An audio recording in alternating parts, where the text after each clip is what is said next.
Welcome to the Artmiabo International Art Festival podcast. I'm your host, Yusuf Enyadike, here to speak to the minds behind the festival and the participating artists in the hopes of gaining an understanding of the work that went into this monumental event and give the outside world a window into the African art scene, which has been witnessing an incredible boom in popularity and notoriety around the globe.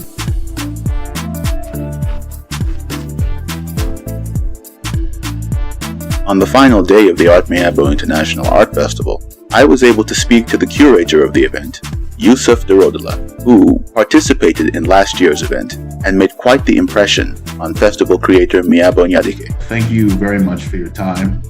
I know you must have been very busy this weekend, both with the festival, but I'm sure there's a part of you that's glad it's finally over so you can maybe rest. Yep.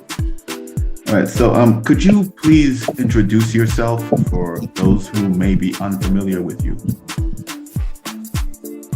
Thank you so much. I'm Yusuf Durodola.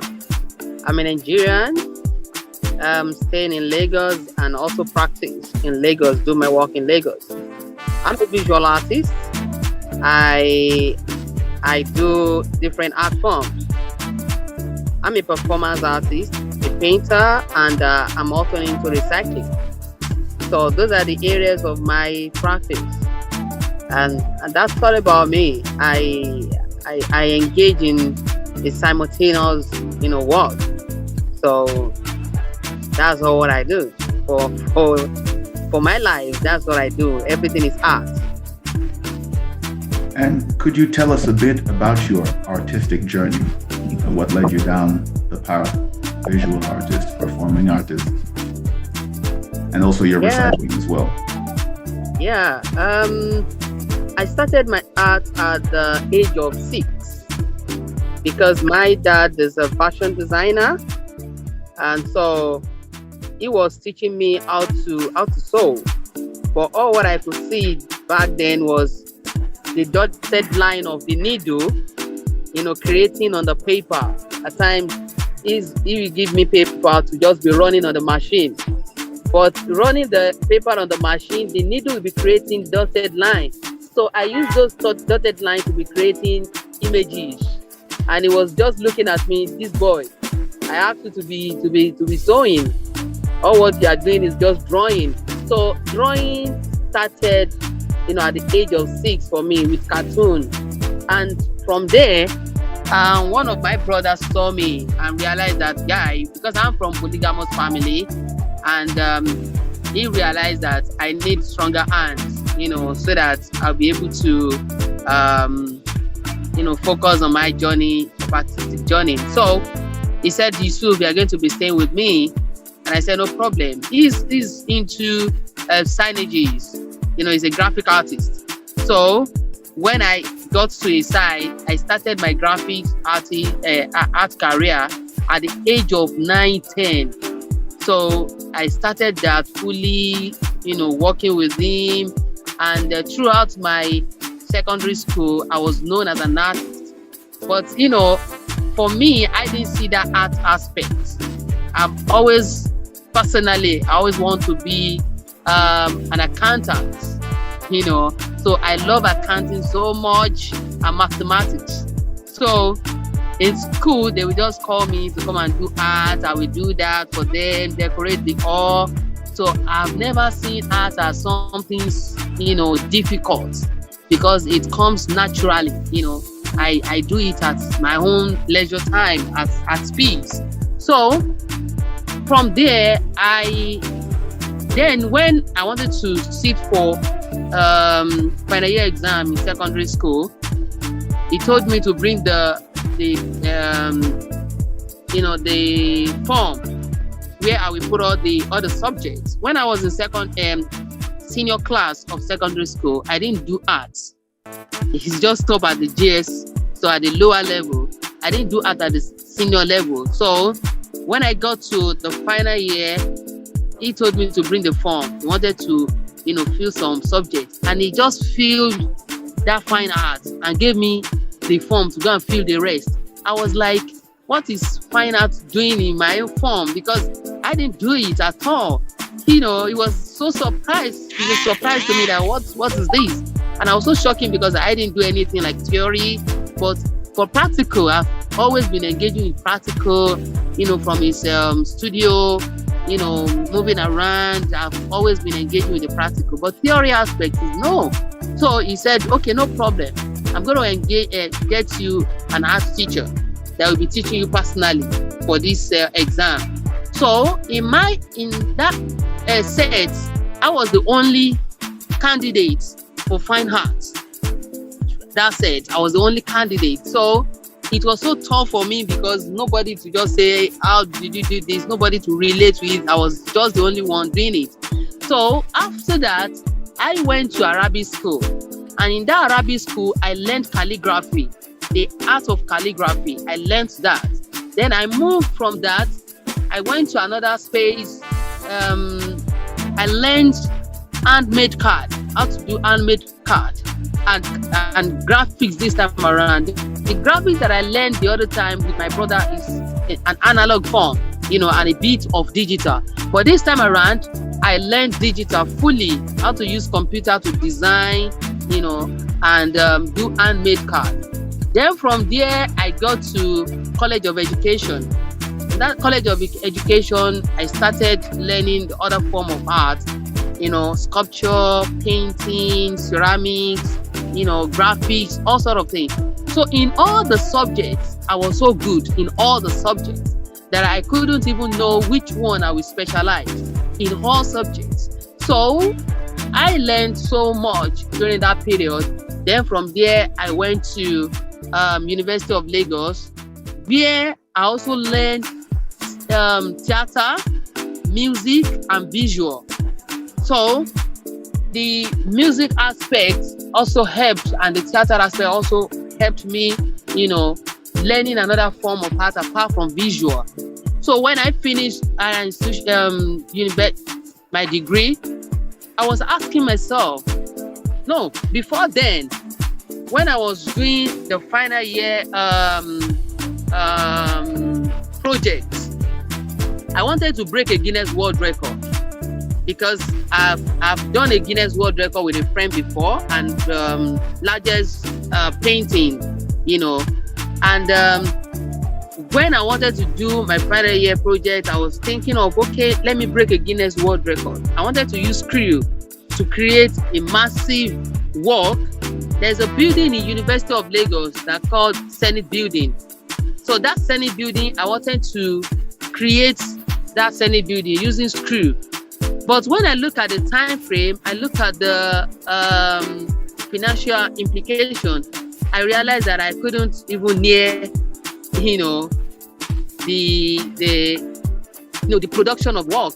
So, but I love the building so much that I was just looking, I want to document this building. So if I couldn't document the building, I was thinking of, could it be possible for me to document the person that are actually controlling the building?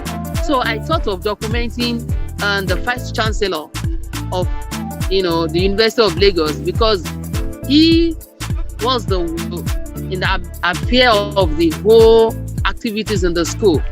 Now I got that concept. Okay, let me use the face of the Vice Chancellor.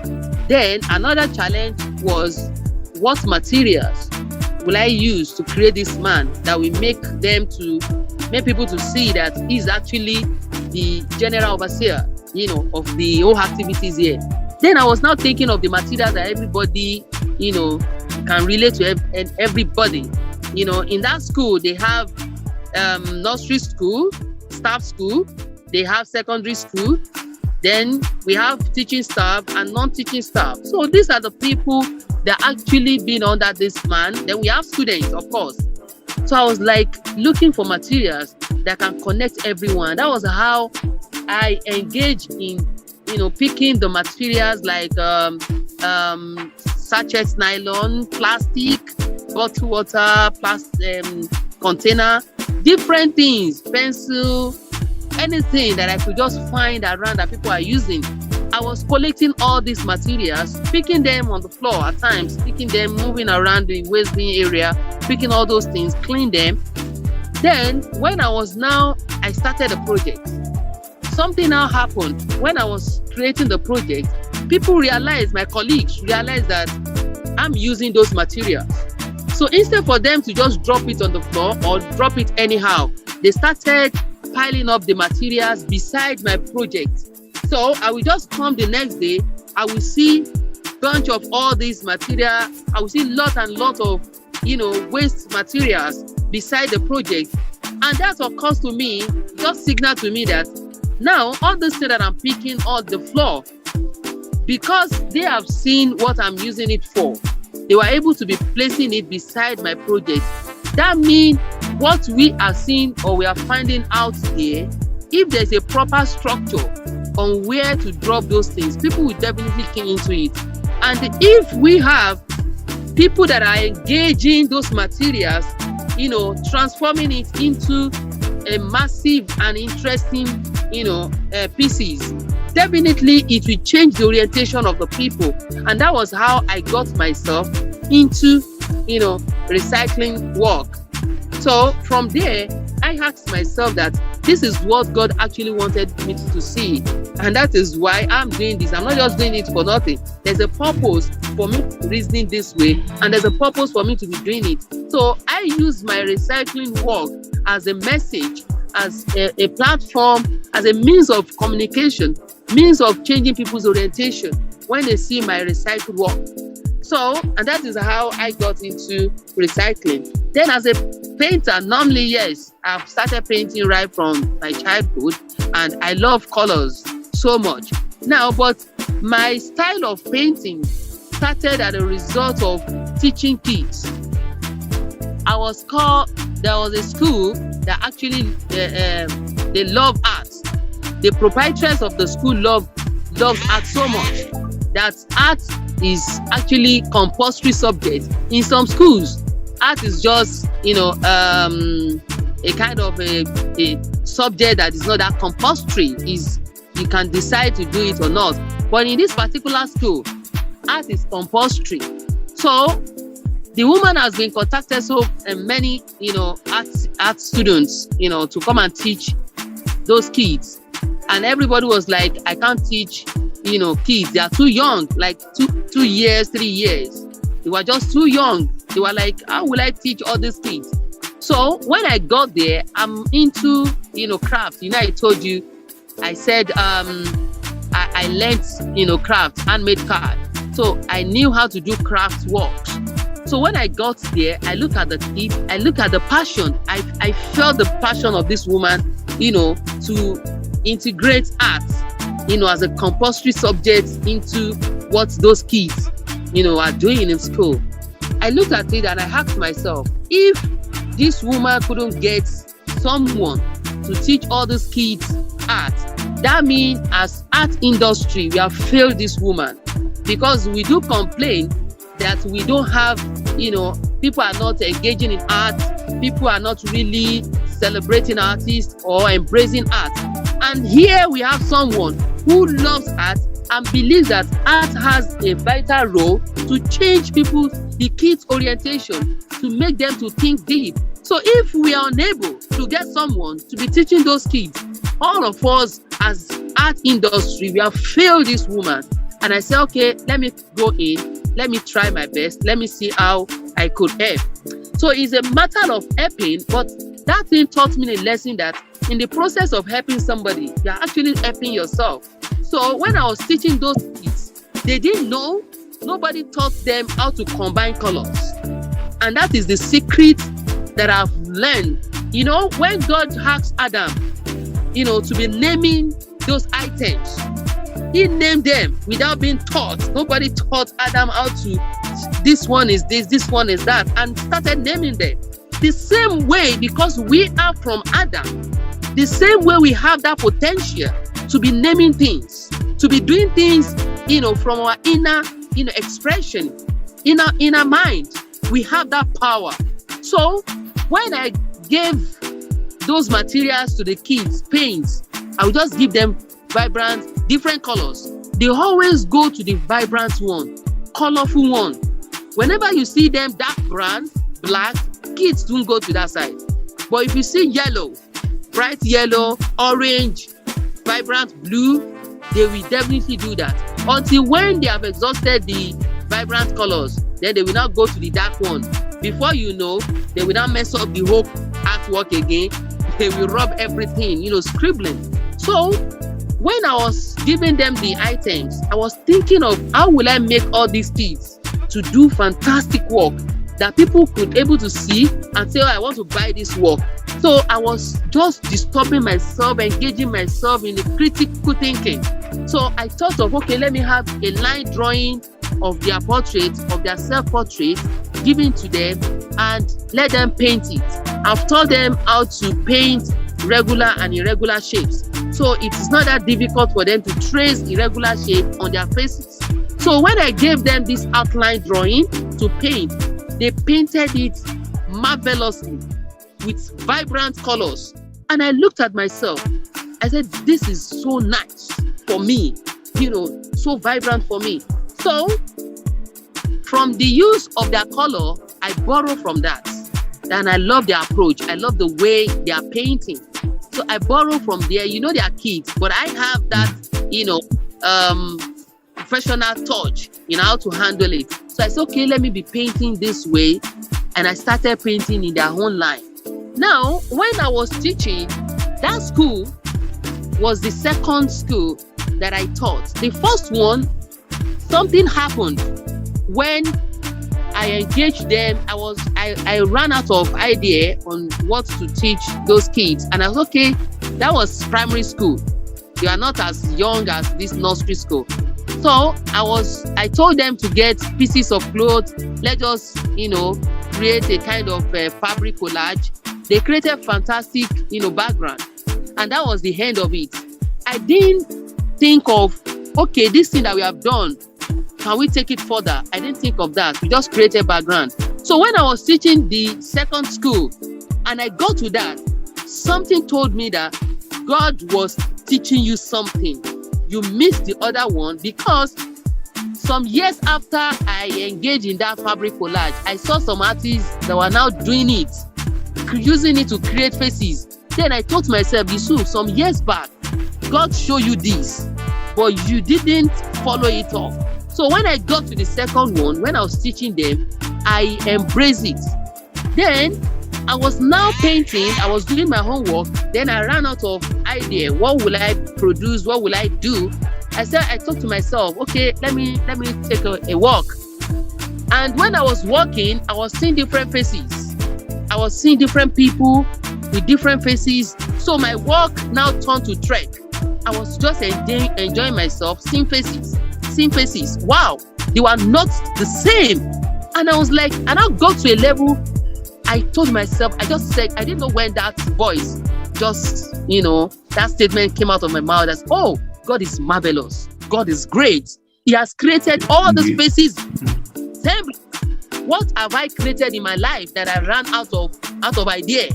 Wow. Then the same thing that happened. What happened the first time? That God is telling you something. So the moment that statement not came again, God is trying to tell you something. I said, oh, it means God wanted me to see faces. That if you ran away, you ran out of idea, there's a lot of ideas here, faces. Then I told myself, if I start painting faces every day, each face per day, I cannot exhaust the number of faces in this world. And that was how I told myself I will be painting faces. And so I paint faces of kids. If you see some of my painting, they're just virtually 80% of it are faces of kids. Because I love their emotion. I learned so much from them. When they were quarreling, in the next 2 minutes, it dissolved. And I realized that this is the spirit that we need. This is the kind of emotion that we need to save the world, to live in harmony. If possible for the adults to be operating in this manner, to be expressing themselves in this manner, when I hurt you, you tell me that, guy, you have done something wrong, I don't like it, and you let it be. I think the world will be at peace. Definitely. But because we hold so many things in our hearts, grudge, hiding feelings, and that is why some people are committing suicide, because they cannot say it out and let it go, right? So those are the things that I learned from kids. I'm not just painting their faces, I'm painting their emotions. And that was how I got myself into painting. I have talked about painting and I've talked about recycling. Now my performance, when I was in College of Education, whenever they give us the assignments, what to say? We're running a bit long on that one. I wanted to move on to the next question. Okay. Sorry about but I did love exactly what you, especially about your teaching of the children, and also you're mentioning of how you felt like the art industry failed those children, and they say start them young. So I was definitely loving that, and I also loved your story about your brother basically influencing you. So okay. Yeah. So with back to your earlier point about helping artists and the industry as a whole. So we're in the final day of the Artmiabo International Art Festival, and I wanted to ask if you could maybe tell us a bit about your role in the festival as the curator, and also your relationship with Mrs. Enyadike. Okay, thank you so much. First and foremost, I would say about how I got connected to Mrs. Miabo, and before I got the role of a curatorial job. Last year edition, Mrs. Miabo was looking for someone who could do performance in the festival. So they were looking for Jelila Atiko. Jelila Atiko is rated as #1, performance artist in Nigeria. We might say he's the founder, of performance artists in Nigeria. And they couldn't get to Jelila Atiko. So Mrs. Miabo met one lecturer from Yabatek, that is Dr. Balogun. And this person said, there is another person that could do this performance and you will enjoy it like Jelila Atiko. In fact, you say maybe Jelila Atiko. So they connected with me, and she was asking me, okay, want you to come and do performance. But when we look at the space that they are using, the kind of performance that I do, takes space, and I need a bigger space to do that performance. So we were unable to do the performance. And when I was chatting with her on WhatsApp, she saw my WhatsApp status, and in my status there is this recycling work, a recycled work behind, and she asked me, who wants that work? And I said, that's my work. She said, wow, Yusuf, I want this work in this festival, because that was what they were talking about. They were talking about the making the world, the branding the world, talking about recycling process. And my work actually suits into the project. So she said, Yusuf, we're going to get you into this festival. So I was invited as a guest artist to that festival. So that was how I knew her, the festival. So during the festival, the way I arranged my own space, and I could also see that some people are having issues arranging their space, installing their works. So I was helping them that, okay, let's do it this way. I didn't know that she was just watching my character, during that period. I was just helping. And it was during the festival, this fasting period, this Islamic fasting period, Ramadan. So I was fasting and I was helping people. Oh, to the extent that I couldn't break at the time that I was supposed to break. That I have to point out that, wow, see, I've tried now, I have to go and break. So she said, wow, so you are fasting and you are still helping. Oh, fantastic. So when she was now looking for someone to curate this year's edition, he was just thinking about this guy that was just helping people. And I was like, I said, whenever you are helping, you are not helping those people. You are not helping anybody. You are just helping yourself. And that is the secret of this whole life, you know. So she called me. Curatorial job is not something that I do, that, you know, but people in the process of, you know, doing it, projecting myself, helping other people see that in me, that guys, you can do this. And she called me to it, and today I'm playing a role of a curatorial, a curator. So my job here is to look into the theme of the festival, then look at the works that they have submitted, select those works that actually key into that theme. And that was what I've done with this festival. I've been able to select some of the works that talks about the festival, which is art of Afrobeat.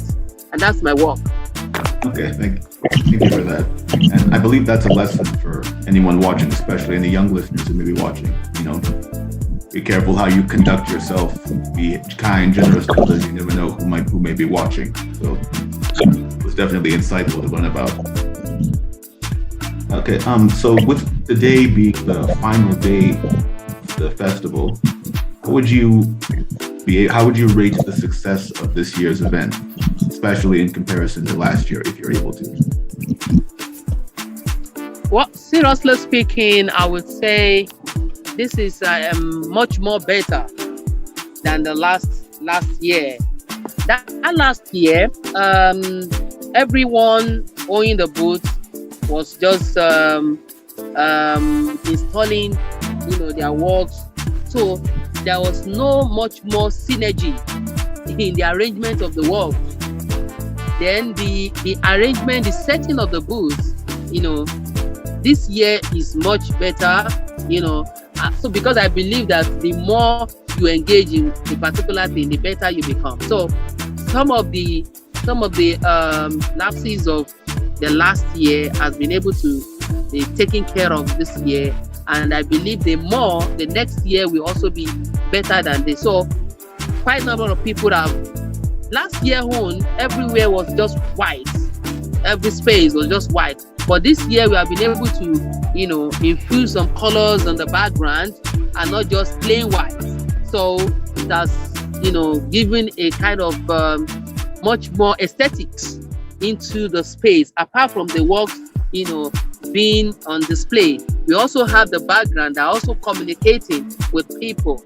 And this year introducing colored light into, you know, the space is another effect, another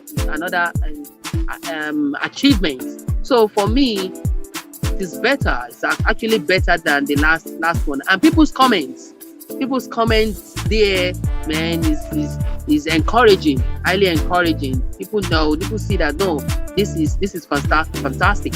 And even from the you know, the space that we use, the manager, they also commented that, no, this is quite interesting, quite better. And that has given that momentum to say, oh, we are doing well. So I'm happy to see that, you know, this year edition is better than, you know, the last edition, and I strongly believe that the next year edition will also be better.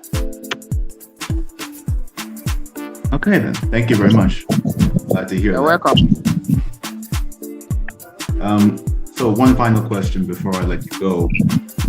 Can you give us an insight into what we can expect from Artmiabo going forward, perhaps in regards to future events and initiatives? Well, I'm expecting that this festival will be taken to another space. You know, they've done like 2 editions in Nigeria here. Now I'm looking at having it in another space, maybe in another country, so that the other country, people out there, people have been coming from other countries down to Nigeria. So I'm thinking of, okay, let's see it in another space, and let's have Nigeria also go to another country, you know, to have that kind of feeling. So, and I'm expecting that the kind of setting will also be improved, and those are the things that I'm expecting to see in Artmiabo Festival. All right then. Thank you. Thank you very much for your time. Thank you so much. Good luck with the final day. You can find him on Facebook, Instagram, and Artsy. The festival is come and gone, but the podcast is still going. Please subscribe to be notified of new episodes.